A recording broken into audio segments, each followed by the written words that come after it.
السلام علیکم ورحمۃ اللہ وبرکاتہ۔ بسم اللہ الرحمن الرحیم۔ قریش مکہ انتہائی گھبراہٹ کے عالم میں نیند سے بیدار ہوئے۔ مکہ کے گلی کوچوں میں یہ خبر عام پھیل چکی تھی کہ رات کی تاریکی میں چھپتے ہوئے حضرت محمد مصطفیٰ صلی اللہ تعالی علیہ وآلہ وسلم مکہ چھوڑ کر کہیں جا چکے ہیں۔ سرداران قریش نے پہلے تو اس کو سچ نہیں مانا۔ وہ نبی کریم صلی اللہ علیہ وآلہ وسلم کو بنو ہاشم کے گھروں میں تلاش کرنے لگے اور آپ صلی اللہ علیہ وسلم کے ساتھیوں کے گھروں میں تلاش کرتے کرتے حضرت ابوبکر صدیق رضی اللہ تعالی عنہ کے گھر جا پہنچے۔ دستک دی تو حضرت ابوبکر صدیق رضی اللہ تعالی عنہ کی صاحبزادی حضرت اسماء رضی اللہ تعالی عنہا گھر سے باہر نکلی۔ ابو جہل نے کڑک کر پوچھا، لڑکی تیرا باپ کدھر ہے؟ حضرت اسماء رضی اللہ تعالی عنہا نے کہا، میں نہیں جانتی کہ اب وہ کہاں ہے۔ یہ سن کر ظالم ابو جہل نے اس کے منہ پر اتنی زور سے تھپڑ مارا کہ ان کے کان کی بالی ٹوٹ کر دور جا گری۔ جب سرداران قریش کو اس بات کا یقین ہو گیا کہ حضرت محمد مصطفیٰ صلی اللہ تعالی علیہ وآلہ وسلم مکہ کو چھوڑ گئے ہیں تو بہت غضبناک ہوئے۔ انہوں نے کھوجیوں کو اپنے ساتھ لیا اور آپ صلی اللہ علیہ وآلہ وسلم کی تلاش میں نکل پڑے۔ جب تلاش کرتے کرتے وہ غار ثور پر پہنچے تو کھوجیوں نے کہا، خدا کی قسم آپ کے مطلوب شخص کا گھوڑا اس سے آگے نہیں جاتا۔ وہ اپنے اندازے میں غلط نہ تھے، حقیقت یہی تھی جس کا انہوں نے قریش کے سامنے اظہار کر دیا تھا۔ حضرت محمد مصطفیٰ صلی اللہ علیہ وآلہ وسلم اور آپ کے ساتھی حضرت ابوبکر صدیق رضی اللہ تعالی عنہ اس غار میں تھے۔ قریش غار پر کھڑے تھے۔ حضرت ابوبکر صدیق رضی اللہ تعالی عنہ بچشم خود غار کے باہر قوم کے قدموں کی حرکت دیکھی تو آنکھوں سے بے اختیار آنسو چھلک پڑے۔ رسول نبی کریم صلی اللہ علیہ وآلہ وسلم نے حضرت ابوبکر صدیق رضی اللہ تعالی عنہ کی طرف محبت اور شفقت بھری نگاہوں سے دیکھا تو صدیق اکبر رضی اللہ تعالی عنہ نے تسلی دیتے ہوئے عرض کی، اللہ کی قسم میں اپنے لیے نہیں روتا، یا رسول اللہ صلی اللہ علیہ وآلہ وسلم مجھے خطرہ ہے کہ کہیں آپ کو کوئی نقصان نہ پہنچے۔ رسول اللہ صلی اللہ علیہ وآلہ وسلم نے بڑے اطمینان سے جواب دیا، اے ابوبکر صدیق گھبرائیے نہیں، اللہ ہمارے ساتھ ہے۔ تو اللہ تعالیٰ نے صدیق اکبر رضی اللہ تعالیٰ عنہ کے دل پر تسکین نازل فرمائی۔ قوم کے قدموں کی طرف دیکھنے لگے، پھر عرض کی، یا رسول اللہ صلی اللہ علیہ وآلہ وسلم اگر ان میں سے کوئی بھی اپنے نقوش قدم کی طرف دیکھ لے تو وہ ہمیں بھی دیکھ لے گا، اس وقت ہم ان کی نظروں کی زد میں ہیں۔ رسول کریم صلی اللہ علیہ وآلہ وسلم نے ارشاد فرمایا، اے صدیق اکبر رضی اللہ تعالی عنہ، ان دو اشخاص کے بارے میں آپ کی کیا رائے ہے جن کا تیسرا خدا ہو؟ اس وقت آپ دونوں نے یہ بات بھی سنی کہ ایک قریشی اپنی قوم سے کہہ رہا تھا، آؤ غار کے اندر جا کر دیکھتے ہیں۔ امیہ بن خلف نے اس سے مذاق کرتے ہوئے کہا، ارے اندھے، تم یہ مکڑی کا جالا نہیں دیکھ رہے ہو جو اس نے غار پر بنایا ہوا ہے؟ اللہ کی قسم مجھے جانے دو، محمد صلی اللہ علیہ وآلہ وسلم کی پیدائش سے بھی پہلے کا لگتا ہے۔ البتہ ابو جہل نے کہا، لات و عزیٰ کی قسم مجھے تو یوں لگتا ہے کہ وہ ہمارے بالکل قریب ہے۔ پھر اعلان کروا دیا کہ جو بھی محمد مصطفیٰ صلی اللہ علیہ وآلہ وسلم کو معاذ اللہ زندہ یا مردہ حالت میں ہمارے پاس لائے گا، ہم اعلیٰ قسم کے 100 اونٹ انعام دیں گے۔ سراقہ بن مالک مکہ کے قریب ایک مجلس میں بیٹھا ہوا تھا۔ اس کے پاس قریش مکہ کا ایک قاصد آیا اور انہیں قریش کی جانب سے بھاری انعام کی اطلاع دی۔ سراقہ بن مالک نے جب انعام میں 100 اونٹ ملنے کا سنا تو اس کے منہ میں پانی آ گیا اور لالچ نے دل کو جکڑ لیا، لیکن اس نے اپنے اوپر بہت ضبط کیا، ایک بات بھی اپنے منہ سے نہ نکالی کہ کہیں بھاری انعام کو سن کر دوسروں کے دلوں میں کہیں لالچ نہ آ جائے۔ سراقہ ابھی مجلس سے اٹھنے ہی والا تھا کہ ایک شخص نے آ کر اطلاع دی، ابھی میرے پاس سے 3 آدمی گزرے ہیں، میرے خیال میں ان میں سے ایک محمد صلی اللہ علیہ وآلہ وسلم، دوسرے ابو بکر صدیق رضی اللہ تعالی عنہ، اور تیسرا ان کو راستہ دکھانے والا ہے۔ چنانچہ سراقہ بن مالک نے اس کے بعد سن کر کہا، وہ تو فلاں قبیلے کے لوگ ہیں جو اپنے گم شدہ اونٹنی تلاش کر رہے ہیں۔ اس شخص نے کہا، شاید ایسے ہی ہو۔ سراقہ بن مالک تھوڑی دیر مجلس میں بیٹھا رہا۔ مجلس والے جب کسی دوسری بات میں مصروف ہو گئے تو سراقہ بن مالک چپکے سے وہاں سے بھاگ گیا تاکہ اہل مجلس میں سے کسی کو پتہ نہ چلے۔ وہ سیدھا اپنے گھر پہنچا، باندی سے کہا، میری گھوڑی تیار کر کے لوگوں سے چھپاتے ہوئے مکہ سے باہر لے آئیں، اور اپنے غلام کو حکم دیا کہ وہ ہتھیار لے کر گھروں کے پیچھے سے اس طرح نکلے کہ کوئی اس کو دیکھ نہ لے، اور ہتھیار گھوڑی کے پاس رکھی جائیں۔ سراقہ اپنی زرہ پہنی، ہتھیار گلے میں لٹکائے، گھوڑے پر زین باندھی اور سوار ہو کر دوڑ نکلا تاکہ وہ سب سے پہلے محمد مصطفیٰ صلی اللہ علیہ وآلہ وسلم کو پکڑنے میں کامیاب ہو سکے، اور اس طرح وہ قریش کے انعام کا مستحق بن سکے۔ سراقہ بن مالک اپنی قوم کے چند ممتاز شہ سواروں میں سے ایک تھا۔ دراز قد، ماہر کھوجی اور راستے کی تکالیف پر صبر کرنے والا انسان تھا، اور ان صفات کے ساتھ ساتھ ایک عقلمند شاعر تھا، اور اس کی گھوڑی بھی بڑی اصیل تھی۔ سراقہ بن مالک بڑی تیزی سے سفر طے کرتے ہوئے آگے بڑھنے لگا۔ ابھی تھوڑا ہی فاصلہ طے کیا تھا کہ یکدم گھوڑی لڑکھڑائی اور زمین پر گر پڑی۔ اس نے اسے اپنے لیے اچھا نہ سمجھا اور کہنے لگا، ارے یہ کیا ہو گیا؟ ارے گھوڑی، تیرا بیڑا غرق ہو جائے۔ گھوڑی تیزی سے اٹھی اور تیزی سے دوڑنے لگی۔ تھوڑی دیر بعد دوبارہ لڑکھڑائی۔ اس دفعہ سراقہ بن مالک نے اپنے لیے اور برا شگون تصور کیا۔ لوٹ جانے کا بھی ارادہ کر لیا، لیکن 100 اونٹ کی لالچ نے واپس جانے کے ارادے سے اس کو روک دیا۔ جس جگہ گھوڑی لڑکھڑائی تھی وہاں سے حضرت محمد صلی اللہ علیہ وآلہ وسلم اور آپ کے ساتھی حضرت ابو بکر صدیق رضی اللہ تعالی عنہ صاف دکھائی دے رہے تھے۔ انہیں نشانہ بنانے کے لیے کمان ہاتھ میں لی، تیر چلانے لگا تو ہاتھ پھسل گیا، گھوڑی زمین میں دھنسنے لگی اور وہاں سے زہریلا دھواں آسمان کی طرف بلند ہو گیا، جس سے اس کی اور گھوڑے کی آنکھیں بند ہونے لگیں۔ گھوڑے کو ایڑ لگائی تو زمین میں اور دھنس گئی، اور اس کے پاؤں زمین میں اس طرح پیوست ہوئے جیسا کہ ان میں کیل ٹھونک دیے گئے ہوں۔ سراقہ بن مالک نے رسول اللہ صلی اللہ علیہ وآلہ وسلم اور صدیق اکبر رضی اللہ تعالی عنہ کی طرف دیکھا اور گریہ وزاری کرتے ہوئے عرض کی، آپ دونوں اپنے رب سے میرے لیے دعا کریں کہ میری گھوڑی کو نجات دے دیں اور اس کی ٹانگوں کو زمین کی گرفت سے آزاد کر دے۔ میں آپ دونوں سے وعدہ کرتا ہوں، میں آپ کا پیچھا چھوڑ دوں گا۔ رسول اللہ صلی اللہ علیہ وآلہ وسلم نے اس کے لیے دعا کی۔ اللہ تبارک و تعالی نے اس کی ٹانگوں کو زمین کی گرفت سے آزاد کر دیا۔ آزادی ملنے کے تھوڑی ہی دیر بعد پھر دل میں لالچ پیدا ہوا اور رسول اللہ صلی اللہ علیہ وآلہ وسلم کے تعاقب میں گھوڑی کو ایڑ لگا دی۔ اس دفعہ گھوڑی پہلے سے بھی زیادہ زمین میں دھنس گئی۔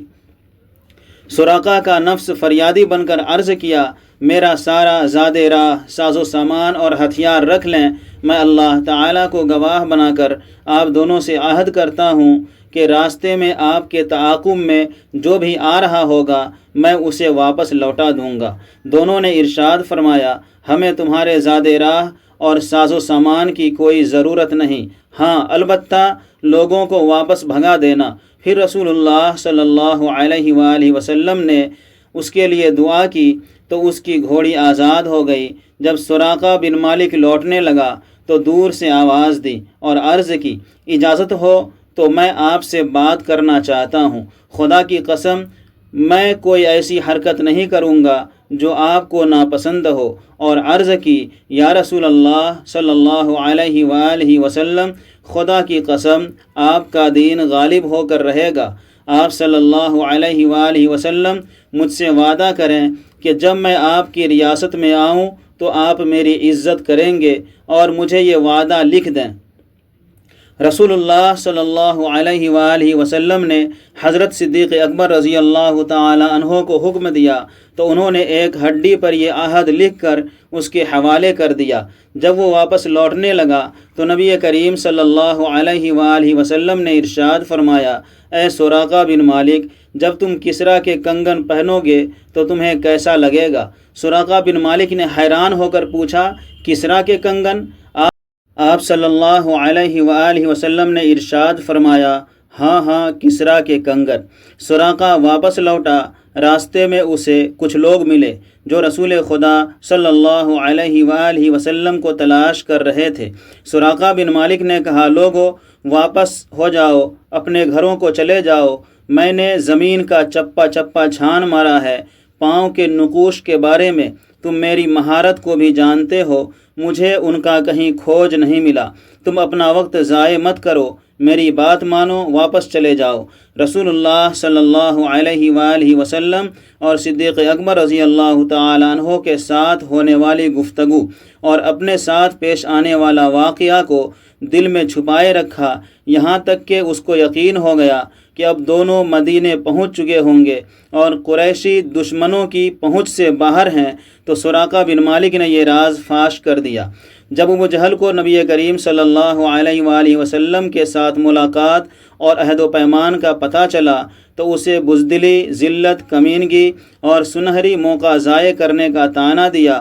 سراقہ بن مالک نے ابو جہل کی ملامت کا جواب اشعار میں دیا، جن کا مفہوم یہ ہے، ابو جہل، خدا کی قسم، جب میری گھوڑی کی ٹانگیں زمین میں دھسی تھی تو اگر اس حالت کو دیکھ لیتا تو تمہیں یقین ہو جاتا اور اس میں کوئی شک نہ رہتا کہ محمد صلی اللہ علیہ وآلہ وسلم سچے رسول ہیں، بھلا ان کا کون مقابلہ کر سکتا ہے۔ حالات نے پلٹی کھائی اور گردش ایام نے یہ موقع فراہم بھی کر دیا۔ وہ محمد صلی اللہ علیہ وسلم جو رات کی تاریکی میں اپنے دشمنوں سے چھپتے ہوئے نہایت قسم پرسی کے عالم میں مکہ سے نکلے، آج شاہانہ انداز کے ساتھ ہزاروں سفید تلواروں اور نیزوں کے جلوں میں سردار اور فاتح کی حیثیت سے مکے میں داخل ہوئے۔ وہ سرداران قریش جنہوں نے تکبر، نخوت کے ساتھ عرب میں شور مچا رکھا تھا، آج رسول خدا صلی اللہ علیہ وآلہ وسلم کی خدمت میں نہایت عاجزی و انکساری کے ساتھ جان بخشی کی بھیک مانگتے ہوئے عرض کرنے لگے، اے اللہ کے رسول صلی اللہ علیہ وآلہ وسلم، آپ کے اخلاق حسنہ کے پیش نظر امید ہے کہ آج آپ ہم سے اچھا برتاؤ کریں گے۔ نبی کریم صلی اللہ علیہ وآلہ وسلم ارشاد فرماتے ہیں، جاؤ تم آزاد ہو۔ سراقہ بن مالک نے اپنی سواری تیار کی، رسول اکرم صلی اللہ علیہ وآلہ وسلم کی خدمت اقدس میں حاضر ہوا تاکہ آپ صلی اللہ علیہ وآلہ وسلم کے سامنے مسلمان ہونے کا اعلان کریں، اور 10 سال پہلے جو تحریری پروانہ اس کے پاس موجود تھا وہ پیش کر کے امان حاصل کرے۔ سراقہ بن مالک کہتے ہیں، میں نبی کریم صلی اللہ علیہ وآلہ وسلم کی خدمت میں حاضر ہوا تو آپ صلی اللہ علیہ وسلم اس وقت ایک انصاری لشکر کی جھرمٹ میں تشریف فرما تھے۔ مجھے دیکھ کر انصاری اپنے نیزوں سے کچوکے لگانے لگے اور کہنے لگے، دور ہٹ جاؤ، تم یہاں کیا لینے آئے ہو؟ میں صفوں کو چیرتا ہوا رسول اقدس صلی اللہ علیہ وآلہ وسلم کے پاس پہنچنے میں کامیاب ہو گیا۔ آپ صلی اللہ علیہ وآلہ وسلم اپنی اونٹنی پر سوار تھے۔ میں نے تحریری پروانہ دکھاتے ہوئے عرض کی، یا رسول اللہ صلی اللہ علیہ وآلہ وسلم، میں سراقہ بن مالک ہوں، یہ آپ کا میرے پاس تحریری معاہدہ ہے۔ رسول خدا صلی اللہ علیہ وآلہ وسلم نے ارشاد فرمایا، سراقہ بن مالک، تم میرے پاس آ جاؤ، آج عہد و پیمان کے ایفا کا دن ہے۔ میں آگے بڑھا اور آپ صلی اللہ علیہ وآلہ وسلم کے سامنے اپنے مسلمان ہونے کا اعلان کر دیا، اور آپ صلی اللہ علیہ وآلہ وسلم کے حسن و جمال سے بہت زیادہ متاثر ہوا۔ سراقہ بن مالک رضی اللہ تعالیٰ عنہ کے رسول خدا صلی اللہ علیہ وسلم سے ملاقات کو ابھی چند ہی ماہ گزرے تھے کہ اللہ تبارک و تعالی نے نبی کریم صلی اللہ علیہ وآلہ وسلم کو اپنے پاس بلا لیا، اور آپ صلی اللہ علیہ وآلہ وسلم کے وصال سے سراقہ بن مالک رضی اللہ تعالی عنہ غم سے نڈھال ہو گئے، اور وہ منظر ان کی آنکھوں کے سامنے گھوم گیا جب وہ 100 اونٹ کے لالچ میں حضور نبی کریم صلی اللہ علیہ وآلہ وسلم کو قتل کرنے کا ارادہ لے کر تعاقب میں نکلے تھے۔ آج دنیا بھر کی عمدہ اونٹنیاں رسول اللہ صلی اللہ علیہ وآلہ وسلم کی ناخن کے ایک ذرے برابر بھی حیثیت نہیں رکھتی، اور اپنے بارے میں رسول اللہ صلی اللہ علیہ وآلہ وسلم کا یہ جملہ بار بار دہرانے لگا، سراقہ جب تم شاہ ایران کے کنگن پہنو گے تو تمہیں کیسا لگے گا؟ اب انہیں یقین ہو گیا تھا کہ شاہ ایران کے کنگن یہ ضرور پہنیں گے۔ وقت تیزی کے ساتھ گزرتا گیا، یہاں تک کہ امیر المؤمنین خلیفۃ المسلمین حضرت عمر ابن الخطاب رضی اللہ تعالیٰ عنہ کا دور خلافت آیا۔ مسلمان ان کے دور حکومت میں ایران کی طرف تیز ہوا کے جھونکے کی طرح لپ کے قلعوں کو فتح کرتے، لشکروں کو شکست فاش دیتے، شاہی تختوں کو پامال کرتے اور مال غنیمت سمیٹتے ہوئے مسلسل آگے بڑھتے چلے گئے، یہاں تک کہ پورا ایران فتح کر لیا۔ اور ایک روز سپہ سالار لشکر حضرت سعد ابن ابی وقاص رضی اللہ تعالیٰ عنہ کے قاصد ایران فتح کی خوشخبری لے کر حضرت عمر فاروق رضی اللہ تعالیٰ عنہ کی خدمت میں حاضر ہوئے۔ ان کے ساتھ بیت المال کے لیے غنیمت کا 5واں حصہ بھی تھا جو ایران کے مجاہدین اسلام کے ہاتھ لگا تھا۔ جب مال غنیمت حضرت عمر بن خطاب رضی اللہ تعالیٰ عنہ کے سامنے رکھا گیا، آپ رضی اللہ تعالیٰ عنہ یہ دیکھ کر حیران رہ گئے کہ اس میں شاہ ایران کا وہ تاج بھی موجود تھا، اس میں قیمتی موتی جڑے ہوئے تھے، شاہ ایران کا وہ لباس بھی موجود تھا جو سونے کے تاروں سے بنا ہوا تھا، اور وہ قیمتی پیٹی بھی تھی جس پر لعل و جواہرات جڑے ہوئے تھے، اور سونے کے 2 کنگن بھی مال غنیمت میں موجود تھے۔ اس جیسے خوبصورت کنگن پہلے کبھی نہیں دیکھے تھے، اور اس کے علاوہ بے شمار نفیس دیدہ زیب اشیاء مال غنیمت میں موجود تھے۔ امیر المؤمنین حضرت عمر ابن خطاب رضی اللہ تعالی عنہ اس بیش بہا خزانے کو اپنی چھڑی سے الٹ پلٹ کر دیکھ رہے تھے۔ پھر آپ رضی اللہ تعالی عنہ نے حاضرین کی طرف دیکھتے ہوئے کہا، جو یہ مال غنیمت لے کر آئے ہیں بلا شبہ سب کے سب امین ہیں۔ امیر المؤمنین حضرت علی رضی اللہ تعالی عنہ بھی وہاں موجود تھے۔ کہنے لگے، امیر المؤمنین عمر ابن الخطاب رضی اللہ تعالی عنہ، آپ پاک دامن رہے تو آپ کی رعیت بھی پاک دامن رہی۔ اگر آپ مال غنیمت کھاتے تو آج یہ ہڑپ کر جاتے۔ اس موقع پر فاروق اعظم رضی اللہ تعالی عنہ نے سراقہ بن مالک رضی اللہ تعالی عنہ کو اپنے پاس بلایا، شاہ ایران کا لباس انہیں پہنایا، کمر پر پیٹی باندھی، سر پر تاج رکھا اور ہاتھوں میں کنگن پہنائے۔ یہ منظر دیکھ کر مسلمانوں نے نعرہ تکبیر بلند کیا۔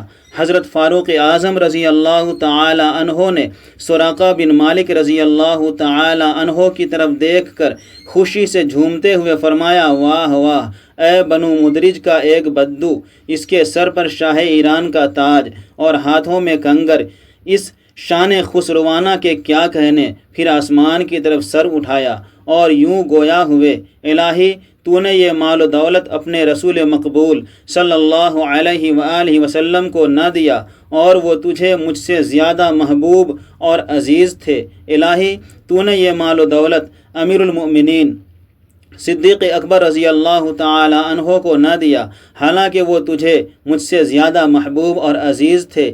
پھر یہ سب کچھ مجھے عطا کر دیا۔ میں تیری بارگاہ میں پناہ مانگتا ہوں کہ کہیں یہ مال تو نے مجھے سزا کے لیے عطا نہ کیا ہو۔ پھر اسی وقت یہ مال مسلمانوں میں تقسیم کر دیا گیا۔